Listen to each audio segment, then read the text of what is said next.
up here with your International Executive Board and announce that the UAW is endorsing Joe Biden for President of the United States.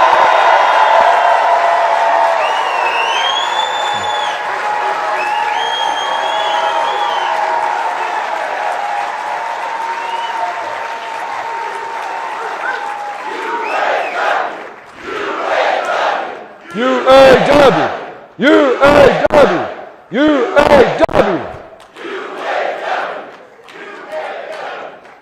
And I am honored now to invite President Joe Biden to come and address our great union and join us in our fight for economic and social justice for the UAW and the entire working class. So UAW family, let's stand up and welcome the man who stood up for us. Please welcome the current President of the United States. We will re-elect Joe Biden.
It's great to be home.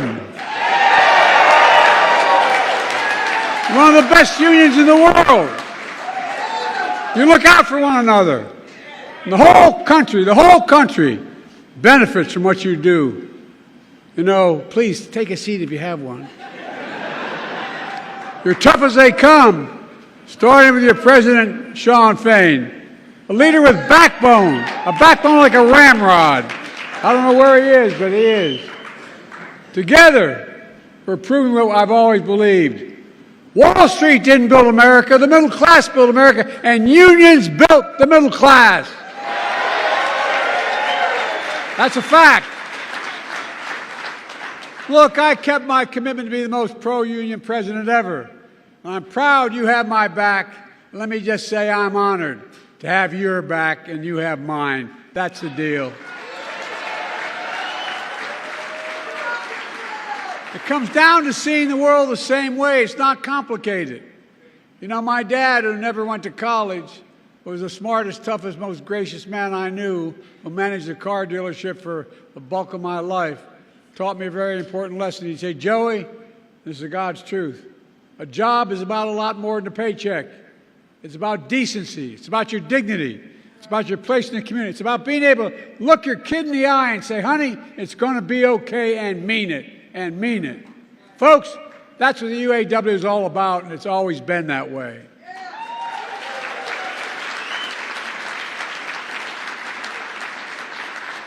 Just after the UAW was founded nearly 90 years ago, it launched what historians call the most important strike in the 20th century. Flint, 1936. Walter Reuther organized a sit-down in the factory. They weren't sure what would happen. They were worried about getting beat up, but they were determined. They were determined. And it took 44 days, but they won the first collective bargaining victory in American history.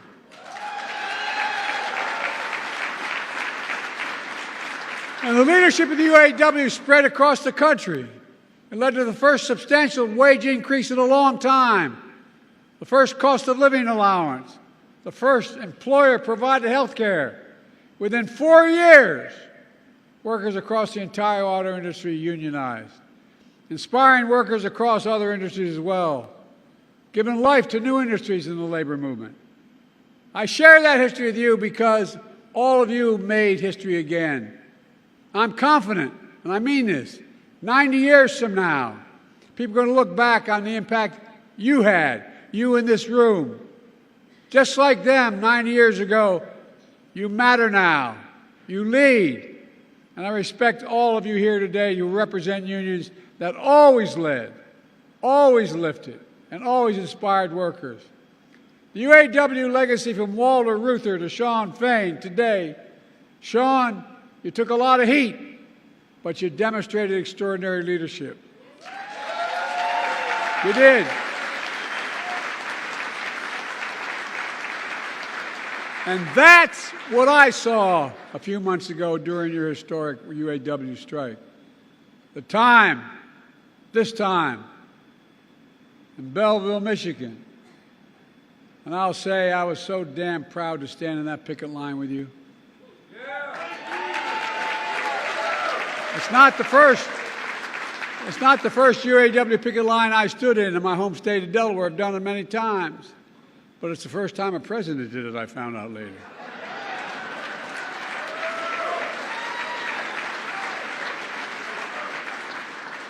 I've always fought for a strong auto industry, with UAW-built cars leading the world. This is about a simple proposition. You built these iconic companies. You built GM. You built these companies. You sacrificed to save them in the worst of times. And you deserve to benefit when these companies thrive. As Shawn said, record profits mean record contracts. I'm serious.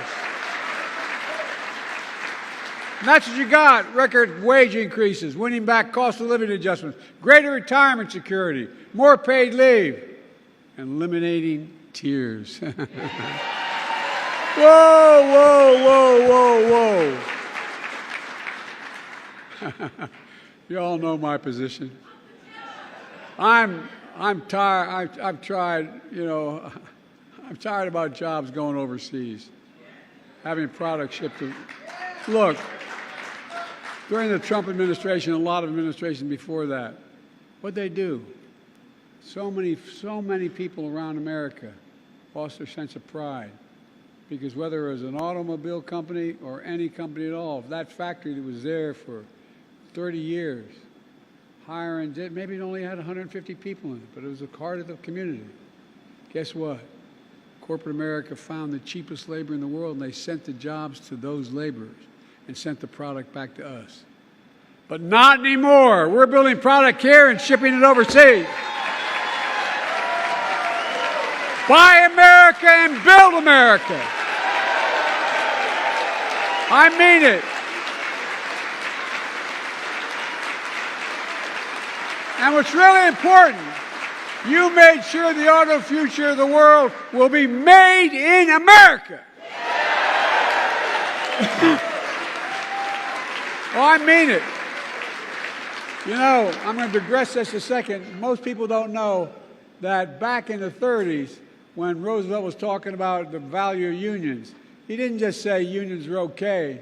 He said any product that, in fact, any money that Congress gives the president to spend to build a product, whether it's an aircraft carrier, an automobile, a tank, or a staircase, no matter what that was, it should be built.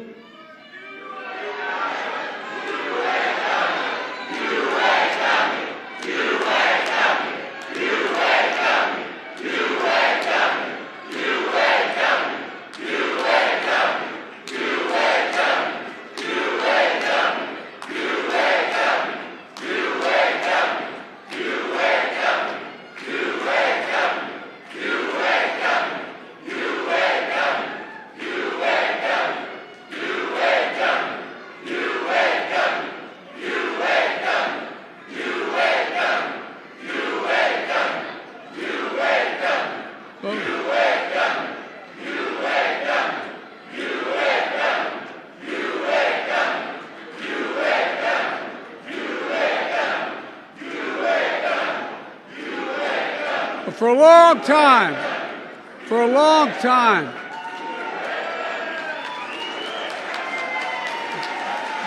time,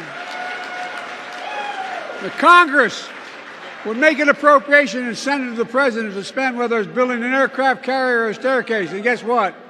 It was supposed to be built by an American worker with American products. Well, guess what? I'm going back to that. We build in America, we buy American.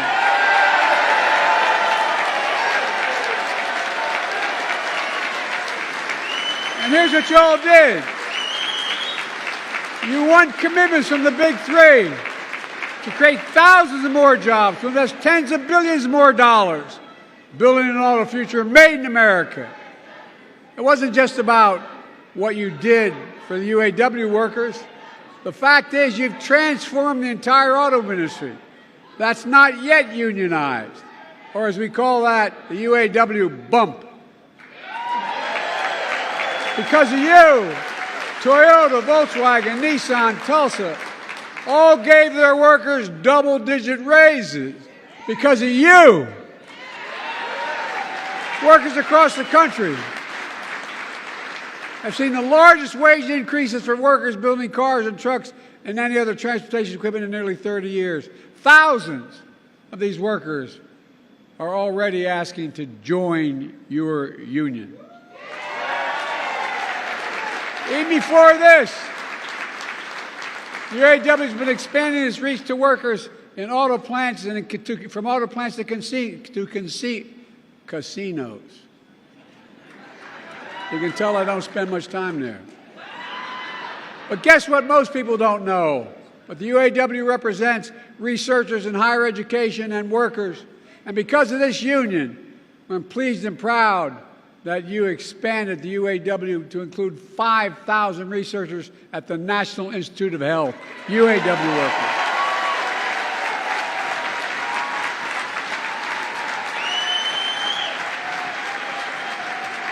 I, honest to God, have always believed that the union movement in America is important because it produces the best skilled workers in the world.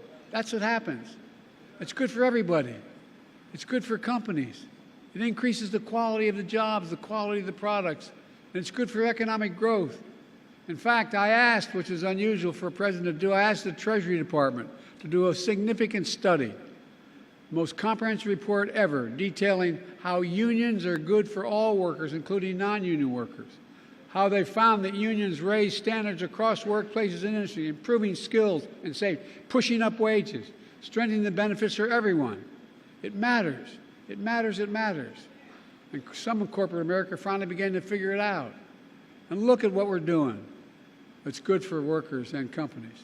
Since I took office, we've attracted billions of dollars in investment here in the United States.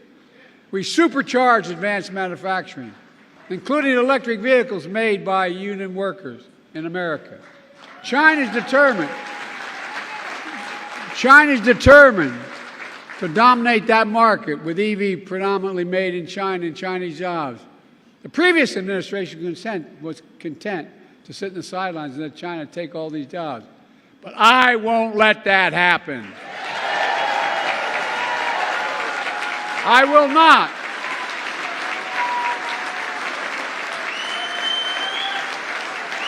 That's why I pushed and drafted the CHIPS and Science Act, investing more than $50 billion in manufacturing semiconductors here at home. Automobiles today require 3,000 chips of these chips to be made. That's why my bipartisan infrastructure law is building a network of 500,000 electric vehicle charging stations all across America, installed by your brothers and sisters of the IABW. That's what's doing it.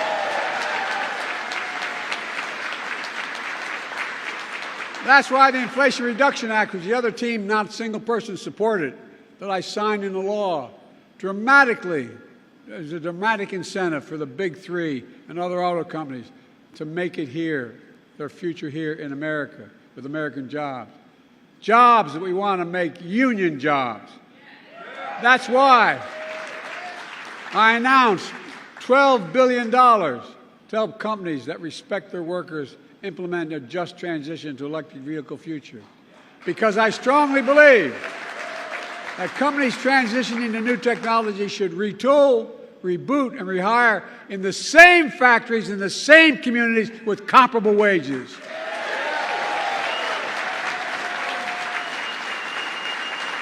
And existing union workers should have the first shot at those jobs.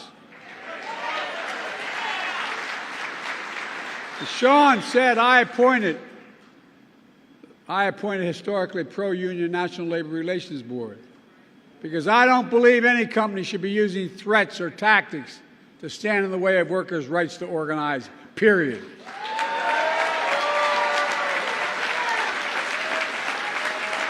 And folks,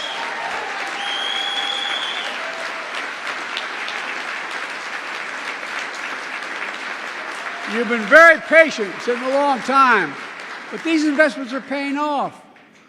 Since I came to office, by the way, the last guy said he's hoping for a recession.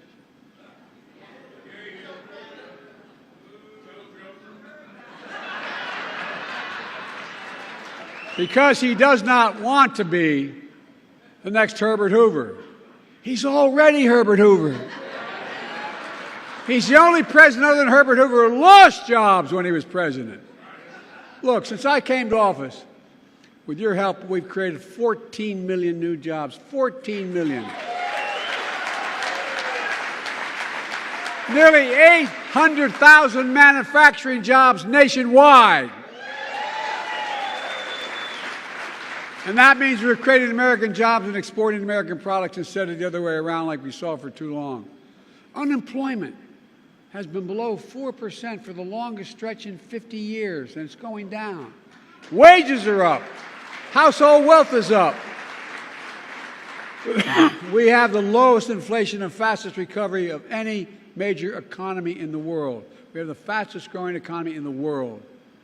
I know we have more to do, and we're making real progress. Over the last year, prices are down on everyday items from a gallon of gasoline to a gallon of milk. And folks are beginning to feel it. Last week, we saw one of the biggest jumps in how positive consumers are about feeling about their personal circumstance. But we have more work to do. But our plan is delivering for the American people, building an economy from the middle out and the bottom up, not the top down. That's what I said I was going to do. That's what I tried to do as a senator and vice president. But because when we do that, the poor have a ladder up and the middle class does well. And the wealthy do well, although they should be paying a hell of a lot more taxes.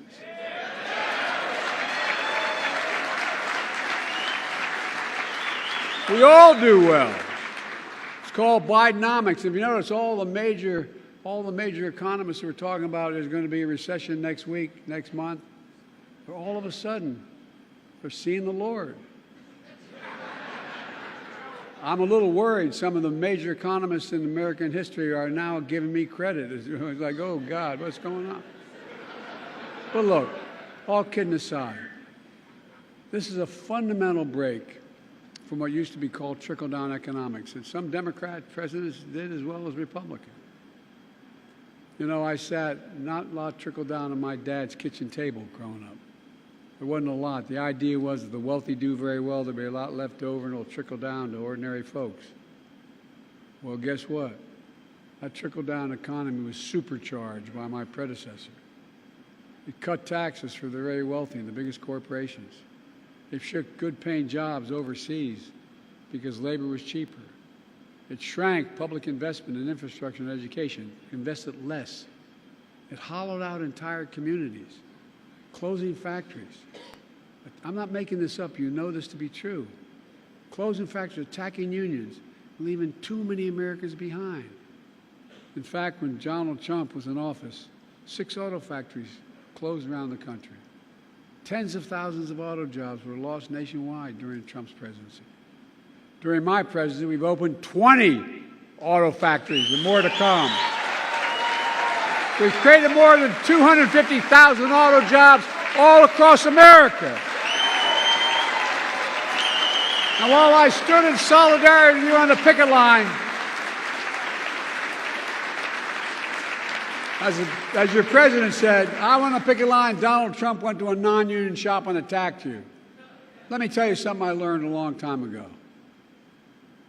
If if I'm going to be in a fight, I want to be in a fight with you, the UAW. With you. No, I mean it. We have a big fight in front of us.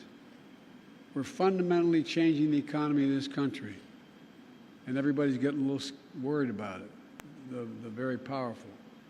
Some are seeing the light. But changing the economy, taking it from an economy that takes care of those at the top, and changing an economy that gives people who built this country a fair shot. Again, back to my dad. All anyone wants is just a fair shot.